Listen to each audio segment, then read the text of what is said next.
Bonjour. Namoni awa kombo nani outi na komini? Nga kombo na nga mama ani ba feti na outi kana komina njili na vana quartier 3 Mobi 63. Namoni awa wana bureau à pasteur de la foi oye kosala ni. Na yepo na kuta na pasteur bonde la pona tina nga na za maladi. Bon, namoni opena jeton na maboko. Jeton wana namoni yango eza numéro combien? Numéro 18. Siko importance ta jeton yango eza nini? Bo somba kango, bo pesa kambongo soit avant okutana na mosala nzambe eza ya kofuto bien comment. En tout cas, le retour m'a bien mosala na nzambe azali mosala na nzambe mo pakola milakolo. Apesa biso biloko so ofele prière ofele maramo so ofele. Merci maman. Bonjour maman. Namoni yo awa kombo nani outi na komini? Kombo na sœur Laurette na outi na limité. Outi limité oye kosala nini namoni yo na kati ya bureau à pasteur de la foi? Na elelo na epona kutana na papa parce que na ozwara tante lelo penda na lobaki lelo funa kutana na papa. Namoni on a jeton na ona mutu jeton numéro 19. Siko importance à jeton wezanine eza ya kofuta mbongo bien avoir okota pa mosala nzambe ofuta ki déjà mbongo yango zui jeton bien ndeni jeton za mambo futa mbongo te jeton za elembo kaka ya église na biso ela maquette église na biso yango naza nango ela kisapeti so za to mona bato ebele so aza na esika mo boy alati varese na esika bote o eza elembo ya église na biso eza juste image combo église ils ont porté ici quand nazali pour na batu ba so ba moninga batali sikata ba le quand ba la monique était au azamo na maison CFC. Bon ozamo na CFC. Oui. OK, merci. Kombo nani outi na commune? Kombo na nga sœur Fanny na outi na commune Njili. Commune Njili quartier nini? Awa watoza na quartier 3. Na outi na commune Njili na quartier 1. Oye kosala nini na bureau? Na yeko kuta na pasteur de la foi. Namoni ona jeton ngo importance nango ezani. Bo futi mbongo avant okuta na mosala nzambe ou bien ndeni.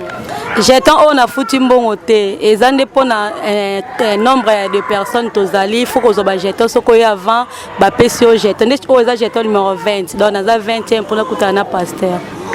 Ah bon, namoni bino ebele. Est-ce que mosala nzambe aza penza na mesure ya koyamba batu nyonso to namoni ou bien ekomaka peut-être non kende po ozana mbongo te tout ça ezalande.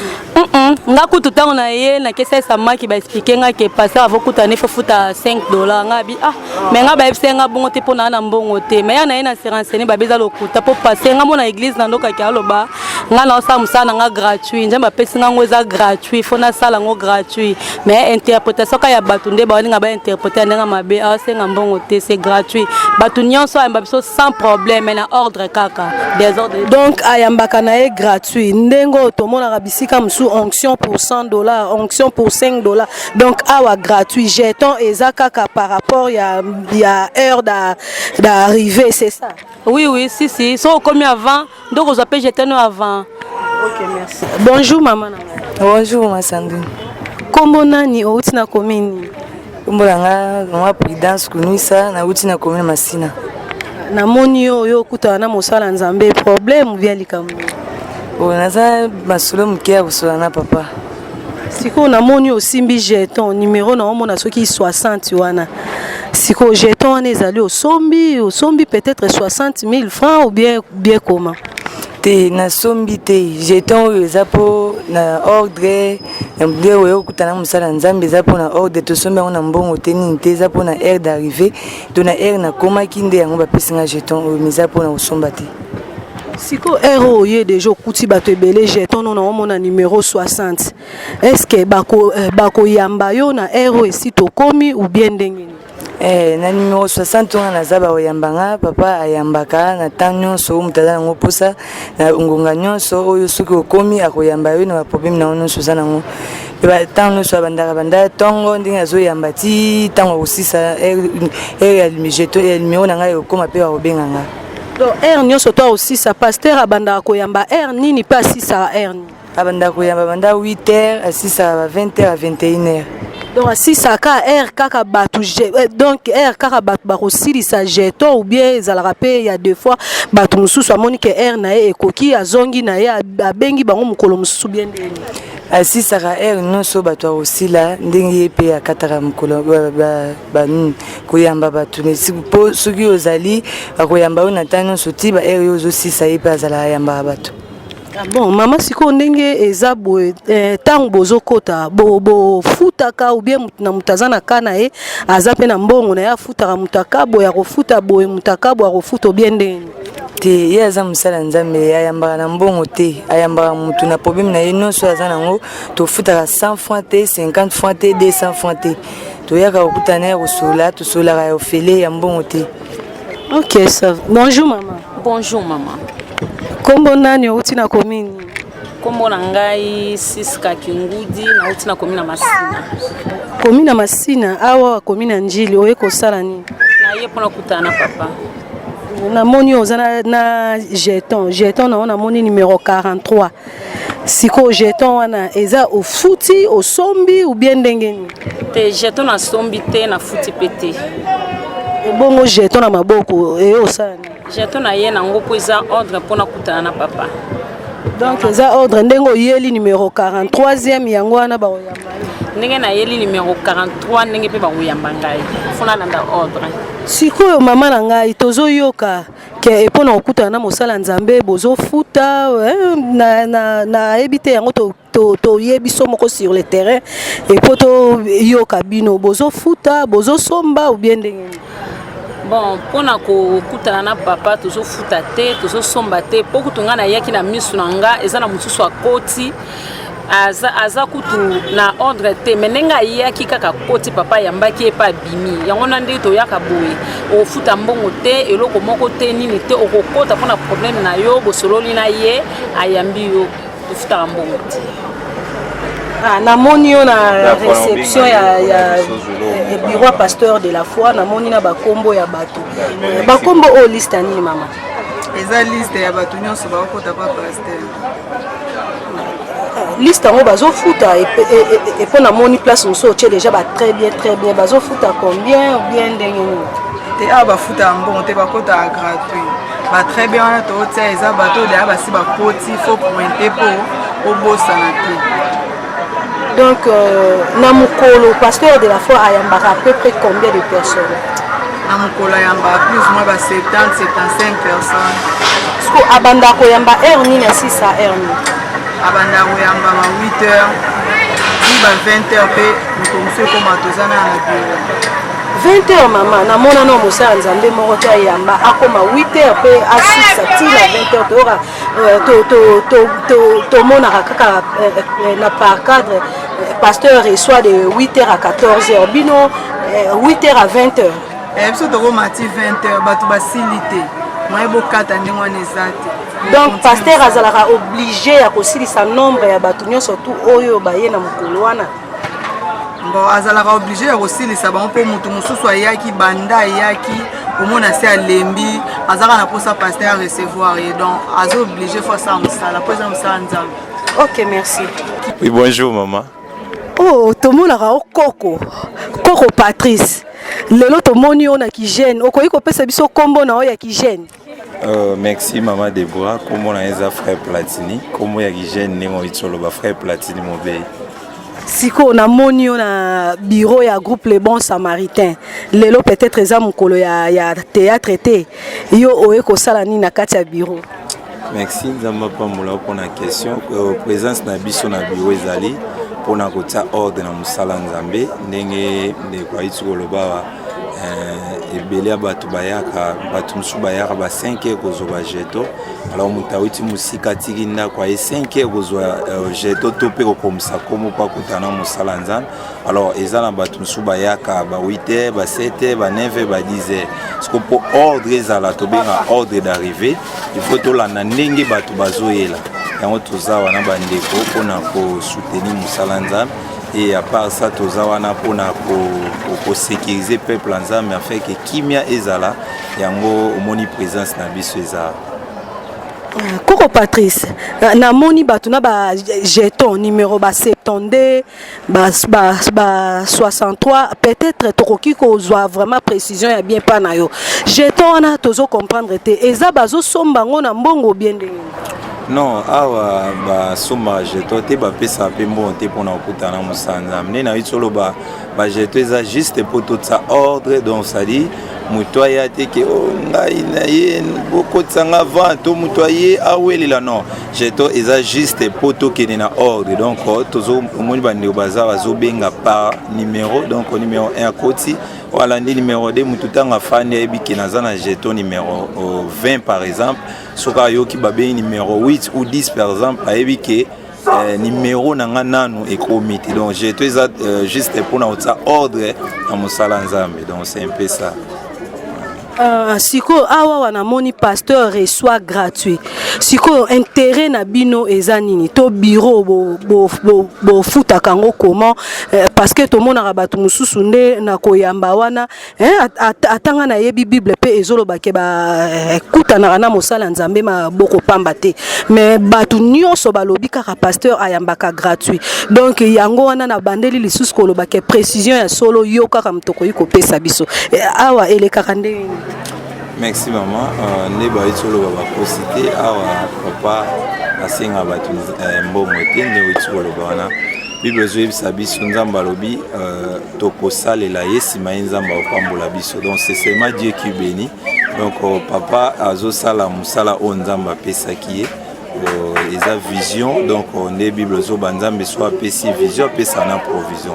Donc azo sala musala nzambe kunzamba opambola na musalo azo sala na souci wazana ngo ya peuple nzambe nzambe akupambola autrement mais ate ke mutu kwa kuta musala nzambe faut pesa mo non awa toza donc na mambo wana te ozomone bela bato azo kuta na musala nzambe parce azo trouver grâce ya nzambe na nzela na ye de Bible lobi nzambe Bible zo sabiso na 2 Chroniques chapitre 20 verset 20 Bible lobi nzamba lobi Bible lobi confiez-vous à l'Éternel vous serez affermis et à ses serviteurs vous réussirez.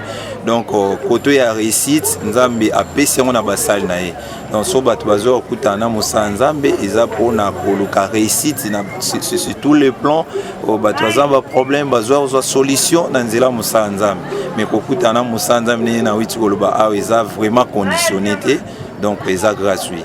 Ah merci Ndero Platini na moni bino pena boza bana papa donc ba nzambe na ba verset a contaminer bino vraiment na ba verset na sepeli. Bonjour maman. Kombo nani outi na commune? Nga kombo na nga frère Aisha na usi na commune Njili. Oye ko sala nini ana?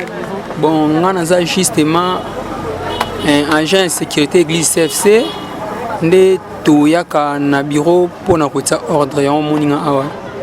Ordre bitumbele kara awa ko swana ou bien ndeni?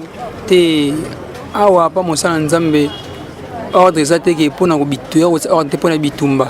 Eza justement pona kota ordre batuni bazoya misubaka ba 5 heures subaka ba 4 heures pona ko protéger peuple nzambe bakutana mosala nzambe bavanda na kimia ko vile bango bakiti ko pesa bango place ko vanda ordre to sala vraiment yangwana bato bayaka 5 heures bayaka 4 heures wana pasteur abandaka déjà koyambu bien te wana eza justement pona koya ko welela azana azwa jeton place moko bien soit numéro abandana 1 to koma na 1 na 70 donc oya wela akoya place moko ya bien apo koma musika vraiment te poso ngabana ndako mois avant ya wela baler wana 4 5 ya déjà bazar awela ta numéro 1 tina 5 azala parmi 5 premiers wana Ah bon, le quoi batu bazala ke belé ngona mutu amimona peut-être akokene musala to nini amikomeli 4 heures bien 5 heures azui jeton na ye ake isiko pasteur ayambaka ya ofele ou bien pe na kuzu moi eloko ezala ko bien ndenge te biso amama kuzu pas pasteur de la foi vraiment exacté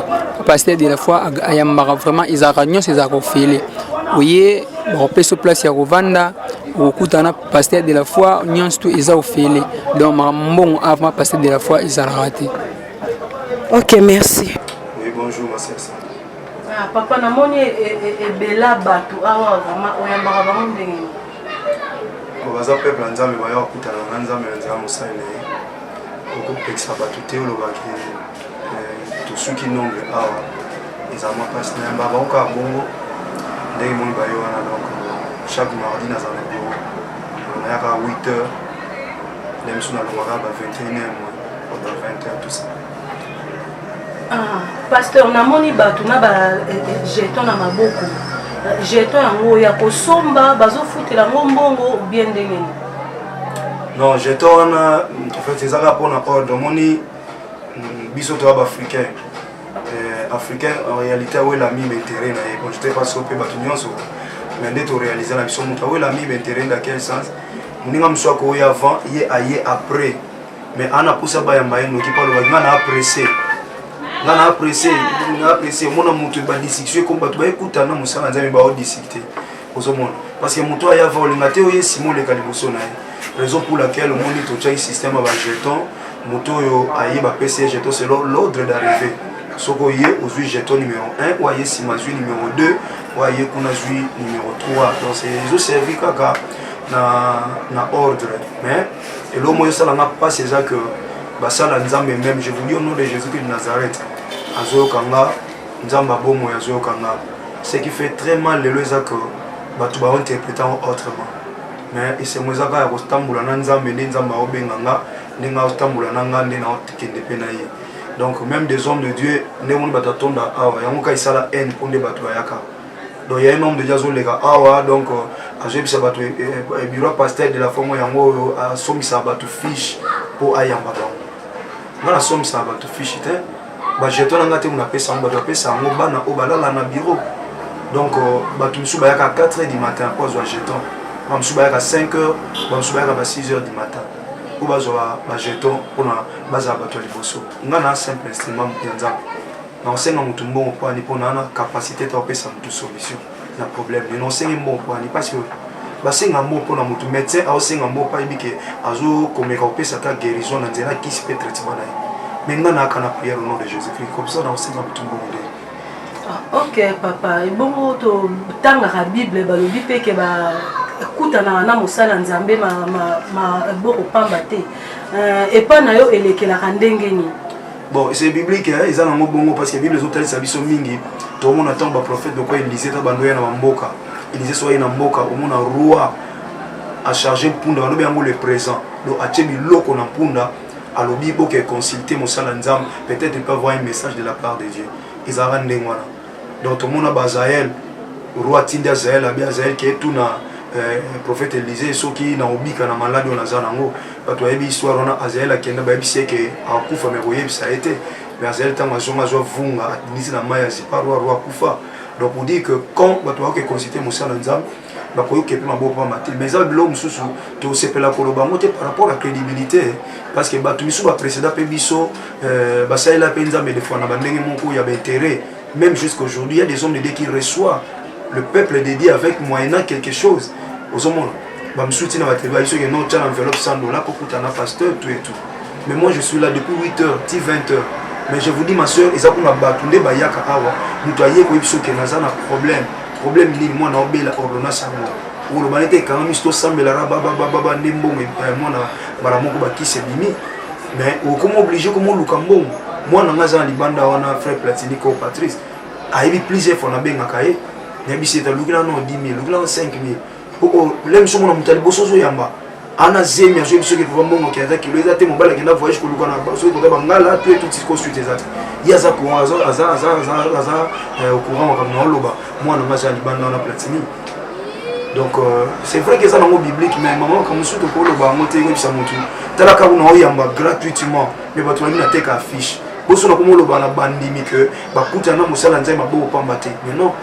So nzamba simi mutema mutu asepela pambola gloire à Dieu, mais c'est pas une obligation pour moi. Na kitanda pour 8 heures pour les recevoir gratuitement. OK papa. Et puis non stop ma soeur, so na bani 8 heures on a payé maté. Attends accompagner ça la maman.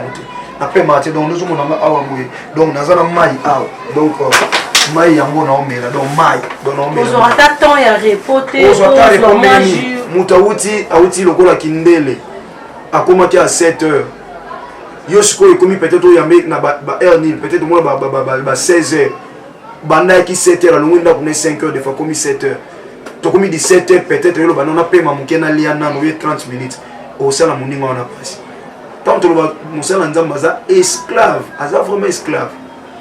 OK, namoni libanda ba commis bureau ya troupe théâtrale les bons samaritains. On partagera mon ndenge parce que namoni batu baza batu ya nini église à CFC. Quand CFC ça na pas mon ami papa et maman papati na maman Joséphine bakolo ML de Paris, ba pesa édifice na bango wana pour nzamba trouver par na ye. Nzamba pas mola bango. Bureau ce quoi exact. Yeko tu seri mo nzamba pas mola baba maloba ah pas fils. Soit ko bongsa bureau, akomongsa bureau ya ML mo za likolo pona ya mbabatu kuna. Bon, na kibo moto na savoir vivre na mettre bon. To solo li pona salle, na zo suna ba bureau, na seka papa manete merci nzamba pambolo.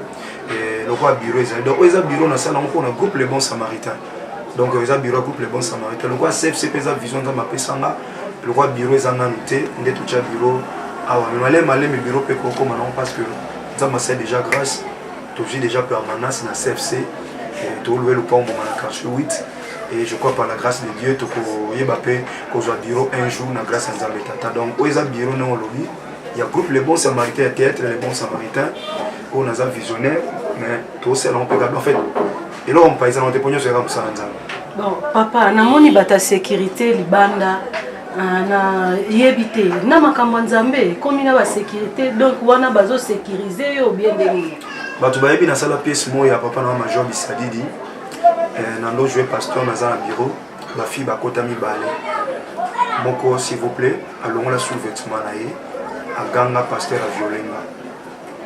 Tout ça là, film, on a été pour mais c'est pour interpeller les gens, pour mettre en garde que ça là, c'est éveillé. Si on a zaki na monde, on a ça la bureau ma vitre est cangée partout et muta ko fane kuna na yo kama kamto sola te ko to parce que ma kamto sola na mutu a écouter nanga ils ont discrétion à yena nanga nzambe troisième personne ko quatrième personne ko kotate.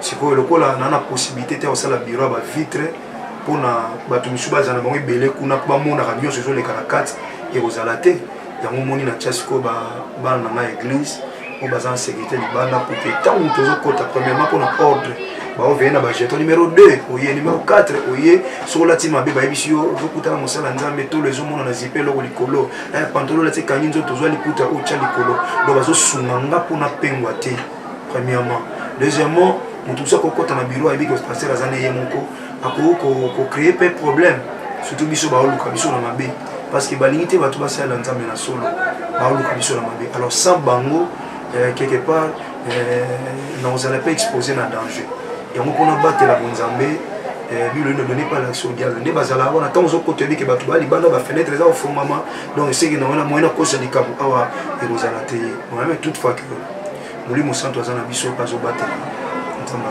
za OK papa namona rabato moto aye oyambiye akei osali prière akei est-ce que prière wana kaka oyo osali yango ekosala kati na moto wana soki malade abiki ou bien opesa bango mwa mai mwa mungwa mwa bougie ndengo tomona na l'église.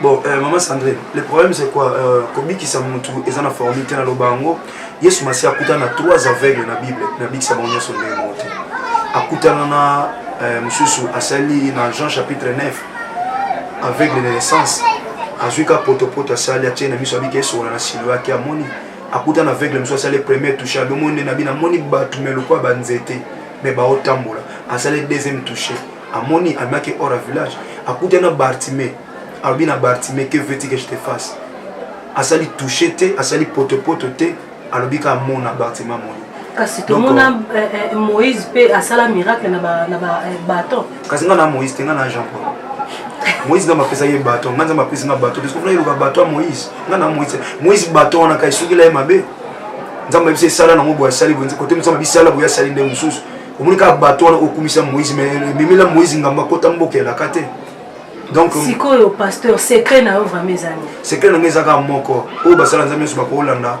tout ça l'église na grâce à Nzambe église une extension 5 mois au moni ndenge batu bazoya bino bozana ba image wana je ne sais pas na de la fois TV bozana ba image wana soki boko illustrer batu ba mona donc mosala nzambe moi te kuna lobi soki bakote yanga la croissance de l'église na comprendre ngo bien te na ko comprendre que croissance de l'église dépend de Jésus-Christ par rapport ya makambo na nzambe osana na CFC une extension 5 mois batu bazoya belé pourquoi parce que j'ai un secret liboso banga nzambe ya mibale kosala Yesu Masiya confiance ya misato kosala nyonso kosala ko nom puissant de Jésus-Christ de Nazareth quand a combat Yesu Masiya à Nazareth parce qu'il y a qu'une seule personne où a personne de l'église Salama après la Pentecôte c'était Jésus-Christ pendant que Christ azala pendant la période de Moïse église ezala ate mais quand Christ azongi alors ki boza musika te boza na chambre haute molimo santo akoya étant molimo santo ayaki bilona acte des apôtres chapitre 2 tant molimo santo akiti c'est le jour où Batou Abimaki dit Banda, Bakete à Samuel. Et la Bible dit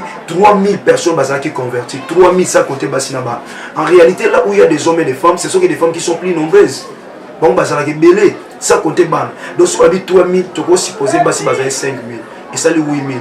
Bana to tcheba onka moi 1000. C'est que la première évangélisation et les disciples, ils ont 9000 après par exemple.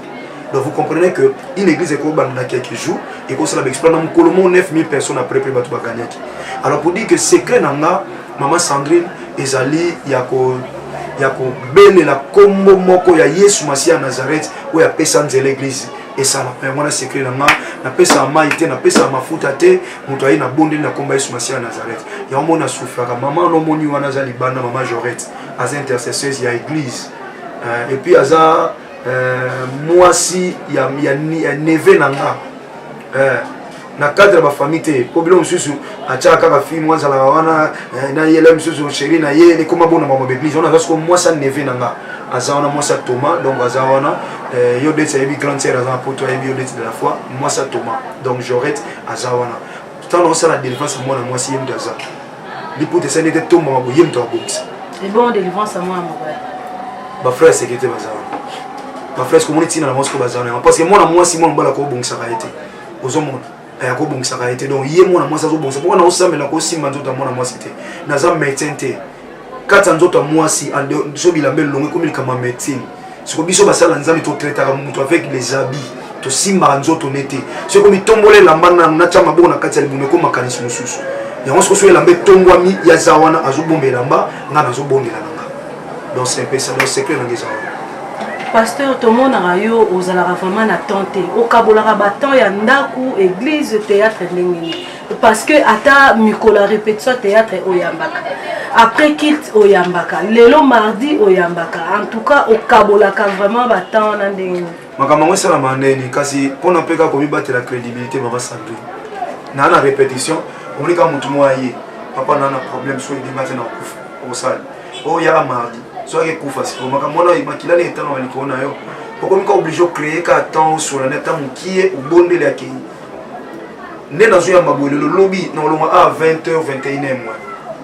mais pour remarquer que il faut dans son mandat batu bazali banda mboka na banda ko sambela na bango le biso ba 22h bande ko na biso ou bando sambela na bango l'air ni na ngo des fois au mona au lia ko donc moi sinon à servir le ko lia mes téléphones est sonné téléphone est sonné ou sinon ah wa profiter au question nanda alors ce que le bani au boy ya babatu donc il y a une bref dans émission que nous sommes en esclavagisme lobby mercredi chaque mercredi dans la CODEF combat et délivrance des familles prière pour la CFC na koma église 6h du matin na boya batu bato na parce que na 5h c'est de fait à 1 mètre de Paris à plein de côté na c'est étant il y a 6h ou déjà 3 tentes des fois 4 autant 3 tentes est tondi déjà donc ça c'est l'erreur comme une œuvre bimo bout donc il y a un la pasteur aïe donc et c'est quand on beta maboko bando kumisa le skobilo on a to éviter ngo et on sait qu'il y a vent au mi côté li noto ba automne na yo zate déjà sur mi côté là qui mais ce que au comme l'église 6h c'est frère la ngwaleni non semble la l'air ni yango mona konda kana kana ya na munene ti. Papa, est-ce que maman peut aza moko na kata CFC asala kanini po a comprendre yo banda 8h okomi awa okozonga 20h okomi 20h olobi ke osola na batu mususu ya bamboka mususu à partir à 22h est-ce que posera bino vraiment problème te maman kota na kata vision ou bien ndengeni oui biso porte pour la sala busanza et bien pas balate pas balate soit za marié nga osimate on moi kene na Tarsis akene na Corinthe alungi na Corinthe akene na Thessalonique donc autamula ni sans problème de réclamer azati mais biso elmo so ke obe bana baza naza bana nga ce sont mes amis tant naza libre nga na tika ba na classe donc baza ba camarade na ngai na nga ba tellement mingi pour moi si na maza intercesseuse na église kuna yé mtazo kamba équipe en fait nga kuto kamba za na kati équipe intercession donc ba bazela kaza la mama présidente bato bazela kaza la mokambi mon église te aneka mosali simple na kati église donc baza na kati équipe intercession loko intercesseuse donc asukili wana parce que église za libala te libala za na ndako église za ndako nzambe tellement na boya reali moi ça maman pasteur il faut za la présidente maman il faut te ya kai koma ma sonza mabenga benga so bengi eta sa musala nzambe lotila donc baza na équipe intercession puis ayebi ke na ça la nzambe nous allons sauter et bon bana na yo parce que Bible zoloba moi et ma maison nous servirons l'Éternel. Est-ce que banana yo pe okotisa bango na kati ya mouvement wana to opirjaka bango ke tantôt na mona rapport na mona mobali ke lobi akoma pasteur po soki yo ozate lelo to komo mona église nzambe komi royaume soki yo ozate mwana na yo azwa alire wana ou bien ndengeni. Ma Sandrine c'est vrai que maintenant sur le banc on va salanza mais ça la vie moi les autres moi majoritaire on va salanza le problème c'est que sur moi na salanza mais na bas âge pour l'accès de l'anzambe ba retour à makambo so makinga ba cookinga te ba okita na moi sina bana et puis ba ko que de plus le même la famille et on ba kota même za ceux qui sont autour na salanza ba luka même ba et on bible l'accès moi na salanza pour so ko mokola pengwa te donc bref ba tu ba yebi ba na YouTube. Pour moi, c'est un serviteur de Dieu. Dans ma salle de grâce, dans la journée de l'école de dimanche, à Théaka, là-bas, ma majorette, tout le temps l'école de dimanche. Donc, on a vie dans l'église, on a fait la loupa, on a fait barre à peine. On a fait ma casse, mais grâce à ma salle, moi, on a fait mon côté de musique pour faire. Donc, c'est une faveur, on a fait la canzama batte là, on a fait ah bon bah bon attends un jour nous allons na bon moité mais bon bah ça c'est sur ça mot de la fin n'a pas si bien merci à Sandrine une équipe il y a de la Foi TV et merci pe na caméraman nayo notre frère Aïska quoi sur la Pébiso bien que azara moins rare mais nous avons pas mon frère Aïs pour na aide à la biso na présence naé quand même dans le mot de la fin, ça, tous on continue à faire ça, mais dans ma benga biso, pour bande de bazo zela, on a monté le biso sur ça. Nous avons besoin de kumu. Nous avons préparé d'ici là, l'enseignement Jobana de la Foi TV. L'enfant a peut-être awa ou quelque part, nous avons enseigné. L'enseignement sur le Saint-Esprit, tout le biloko et si la prière, je ne sais pas moi. Les gens sont dans Batunio, sur de la Foi TV, ils sont s'abonner parce que de la Foi TV, c'est une chaîne de la foi de la foi en Christ.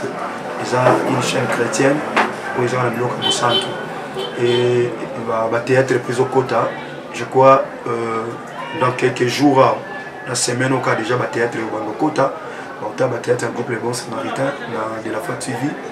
Et nous avons annoncé que nous avons une activité pour la salle grâce à Nzam. Et nous avons un groupe Les Bons Samaritains et les autres appui. Il y a un centre évangélique de la foi en Christ CFC. Donc, à cause de la foi, on a lancé Mbela et pas Bandeko Balinga Batu. En un moment, on a été à Moukel Gété à Samomala. Peut-être que nous avons un hôtel et le baboui. Mais moyen n'a été. Mais c'était pas bien. Mais comme elle a na WhatsApp, comme elle a na Imo, na Viber. Comme il a na Facebook, comment papa a une contribution pour à cause de la foi, battu bon la mitema. Ils ont le 2 juillet na terre Bouddha. Ils ont mis une 4e édition na terre Bouddha, première entrée en Gili. le 2 juillet dans 14h. Donc on va soutenir l'évangile parce que l'évangélisation est gratuite. Pardon, l'évangile est gratuit, mais l'évangélisation demande des moyens. Donc ça nous coûte tellement beaucoup, ça nous demande tellement beaucoup d'argent. Et balancer va soutenir na bonde libino na combat sumasia so dans ma à cœur pour soutenir œuvre pour yo soutenir mutaye biso ba to sala nzambe beza molimo mo santo. Donc a sunga yo de kozola nanga pour contribuer et kozali pamboli mingi. Mais merci mingi na ya nanga ya odette de la foi na nanga ki mingi saza za mapambola ya maman Mireille qui sang la panzu, maman Mireille qui sang la panzu, moi ça papa Guy nzambe ya pambola yo yo odette za mama papa Mofali beau-frère nanga nzambe pambola. Merci mingi na maman Michel penza mapambola bino. Donc bando yeso bolandi biso le beau nzambe ezali ko na bino couple dirigeant na Lausanne, couple dirigeant papa na biso Chito na maman na biso Lola nzambe passe à bino la modèle. Merci nzambe pambola bino mingi to na centre ML na salle ML de Paris pour nos biso so Kinshasa avenue Tombe numéro 17 quartier 7 na commune Anjil, salle de fête ML de Paris et papa na biso papa ti Emma na maman na biso Joséphine kola pambola bino.